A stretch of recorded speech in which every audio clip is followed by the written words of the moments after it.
YS Jagan సీఎంగా ఉండగా విశాఖ నగర అభివృద్ధి పరుగులు తీసింది. పారిశ్రామికంగా, పర్యాటకంగా నాటి వైఎస్ఆర్సీపీ ప్రభుత్వం విశాఖపై ప్రత్యేక శ్రద్ధను చూపించి అభివృద్ధి చేసింది. వైఎస్ జగన్ ముందు చూపు విశాఖ సిటీ రూపురేఖలను మార్చేసింది. తాజాగా ది డెక్ భవనం అందరి దృష్టిని ఆకర్షిస్తోంది.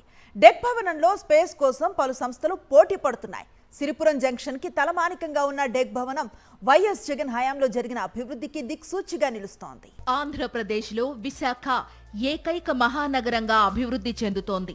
ఒకవైపు అందమైన సముద్ర తీరం, మరోవైపు పచ్చని అడవులు, కొండలు, steel city, shipyard, Indian నేవీతో సహా అనేక కేంద్ర ప్రభుత్వ రంగ సంస్థలు, పలు భారీ పరిశ్రమలతో విశాఖ సిటీ దినదిన ప్రవర్ధమానంగా అభివృద్ధి చెందుతోంది. ఆసియా ఖండంలోనే అత్యంత వేగంగా అభివృద్ధి చెందుతున్న నగరాల్లో ఒకటిగా విశాఖ గుర్తింపు తెచ్చుకుంది. అలాంటి విశాఖ నగరాభివృద్ధిని వైఎస్ జగన్ ముఖ్యమంత్రిగా ఉన్నప్పుడు మరింత వేగంగా పరుగులు తీయించారు. కైలాసగిరి కొండపై స్కై వాక్ బ్రిడ్జ్ నిర్మించడమే కాకుండా వివిధ పర్యాటక ప్రాజెక్టులను అభివృద్ధి చేయడం ద్వారా విశాఖ అభివృద్ధికి మరింత ఊతమిచ్చారు వైఎస్ జగన్.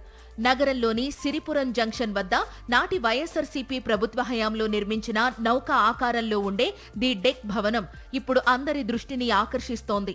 ఆ భవనంలో స్పేస్ పొందేందుకు పెద్ద పెద్ద సంస్థలు పోటీ పడడం చూసి వైఎస్ జగన్ విజన్ పై మరోసారి చర్చ జరుగుతోంది. అధునాతన సౌకర్యాలు కలిగిన ఈ డెక్ భవనం వైఎస్ఆర్సీపీ ప్రభుత్వ హయాంలోనే నిర్మాణం పూర్తయినప్పటికీ ఎన్నికల కోడ్ కారణంగా అప్పుడు ప్రారంభించడం సాధ్యం కాలేదు.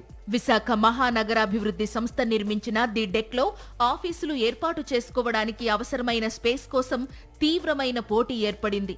ఇందులో ఆఫీస్ ఏర్పాటుకు అవకాశం కల్పించాలంటూ పలు పెద్ద సంస్థలు కూటమి పెద్దల నుంచి రికమెండేషన్ చేయించుకుంటున్నాయి. అయితే ఉన్నది ఒక్కటే ఫ్లోర్ కావడం, దానికి తీవ్రమైన పోటీ ఏర్పడడంతో అధికారులు చేసేదేమీ లేక బహిరంగ వేలంకు నిర్ణయించారు. ఈ నెల 19న వేలం నిర్వహించి నిబంధనల ప్రకారం ఎవరు ఎక్కువ మొత్తం ఇవ్వడానికి ముందుకు వస్తారో వారికే ఇవ్వాలని భావిస్తున్నారు. 18వ తేదీలోగా దరఖాస్తు చేసుకోవాలని సూచించారు. ది డెక్ భవనంలో కింద 3 బేస్మెంట్లు, గ్రౌండ్ ఫ్లోర్, 7 అంతస్తులు, టెర్రస్ కలిపి మొత్తం 12 అంతస్తులు ఉన్నాయి. బేస్మెంట్ తో పాటు పైన 2వ అంతస్తును పార్కింగ్ కు కేటాయించారు. 440 కార్లు, 250 ద్విచక్ర వాహనాలు పార్కింగ్ కు అవకాశం ఉంది. డెక్ ఉన్న 3వ అంతస్తును జార్జియా యూనివర్సిటీ తీసుకుంది. 4వ అంతస్తును బెల్ సంస్థ ఐటీ కార్యాలయం కోసం ఒప్పందం చేసుకుంది.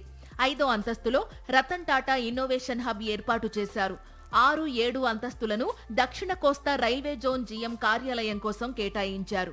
ఇక మిగిలిన ఒక్క అంతస్తు కోసం వేలం జరగబోతోంది. మిగిలిన ఒక్క అంతస్తు కోసం 3 సంస్థలు గట్టిగా పోటీ పడుతున్నట్టు సమాచారం.